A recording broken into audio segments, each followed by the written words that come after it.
Good morning. Welcome to Market Today by Arulrajhan. Today is 5th May 2023. Overall pre-market information கூட share பண்ணிக்கிறோம். So US market நேத்திக்கு அப்படின்னு பார்த்தீங்கன்னா ஓரளவுக்கு இறக்கத்தோட முடிஞ்சிருக்கு. தொடர்ந்து மூணாவது நாளாக பார்த்தீங்க அப்படின்னா சட்ட இறக்கத்தோட முடியுது பார்க்குறோம். Tau Jones 0.86%, S&P 500 0.72, Nasdaq 0.49. கிட்டத்தட்ட பார்த்தீங்கன்னா முந்தின நாள் என்ன அளவுக்கு அது இறங்குச்சோ அதே அளவுக்கு இறங்கி இருக்கிறத நம்ம பார்க்குறோம். குறிப்பா யூஎஸ்ல நடக்கக்கூடிய முக்கியமான ஃபெட் மீட்டோட ரிசல்ட்டா கூட நம்ம இருக்கலாம். 25 பேசிஸ் புள்ளிகள் என்ற அளவுக்கு ஃபெட் ரேட் வந்து எடுத்திருக்கிறாங்க. அதை தொடர்ந்து ஆசிய சந்தைகள் அப்படின்னு பார்க்கும்போது இன்னைக்கு பாத்தீங்க அப்படின்னா நிக்காய் ஹேங்ஸாங் நேற்றுக்கும் ஓரளவுக்கு ஏற்றத்துடன் இருந்தது, இன்னைக்கும் ஓரளவுக்கு ஏற்றத்துடன் இருக்கிறத பாக்குறோம். ஆனா காஸ்பி நேற்றுக்கு ஏறி இருந்தது, இன்னைக்கு இறங்க ஆரம்பிச்சிருக்கிறதையும், ஷங்காய் தாய்வான் தொடர்ந்து 2 நாளா இறங்குமுகமாக தான் இருக்கிறதையும் நம்ம பார்க்கிறோம். ஏஜிஎக்ஸ் நிப்டி நம்ம நிப்டி சிங்கப்பூர் ஸ்டாக் எக்ஸ்சேஞ்சில் இப்போ ஓரளவுக்கு மார்ஜினலி கேப் டவுன் அப்படின்னு பார்க்கிறோம். 40 புள்ளிகள் இறங்கி தற்போது வியாபாரமாகி வருகிறது.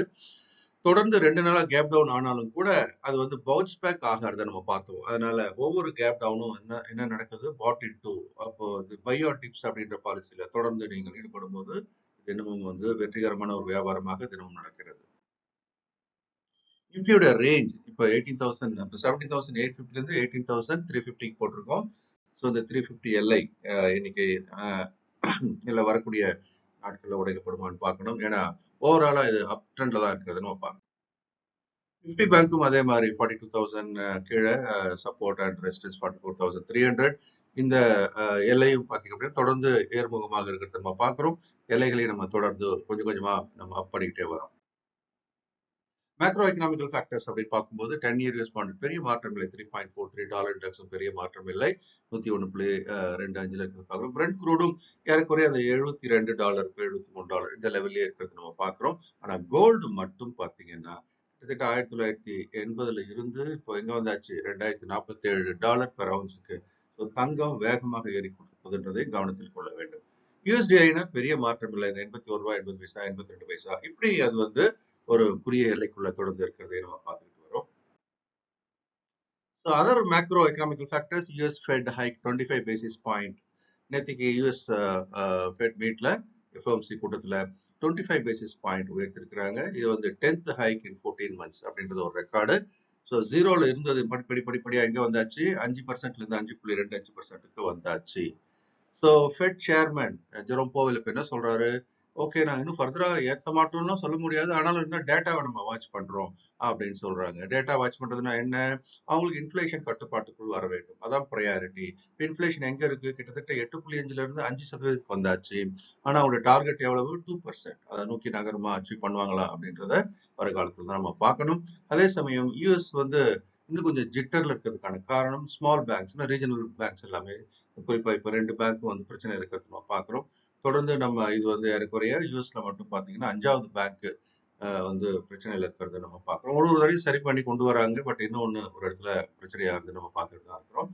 பார்க்கலாம் இந்த பிரச்சனை தீர்க்கப்படுமா, இல்லை இது கொஞ்சம் பெரிய பாதிப்பை ஏற்படுத்துமான்றதை பார்க்கலாம்.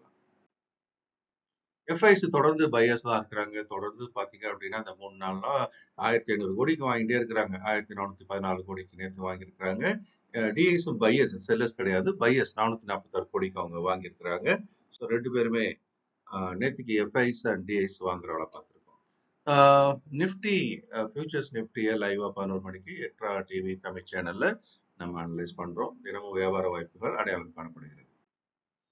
கேண்டில் ஃபார்மேஷன் அப்படின்னு பார்க்கும்போது நேற்றுக்கு ஒரு புல் கேண்டில் இல்லையா, அது முந்தைய தடையை உடைத்து வலிமையாக ஏறி நிற்கிறத பார்க்குறோம். இந்த ஃபார்மேஷன் அப்படின்றத நீங்க இதை உற்று நோக்கினால் முதலே நான் சொல்லியிருந்தேன், கீழே வந்து reverse head and shoulder pattern form ஆயிருக்கு.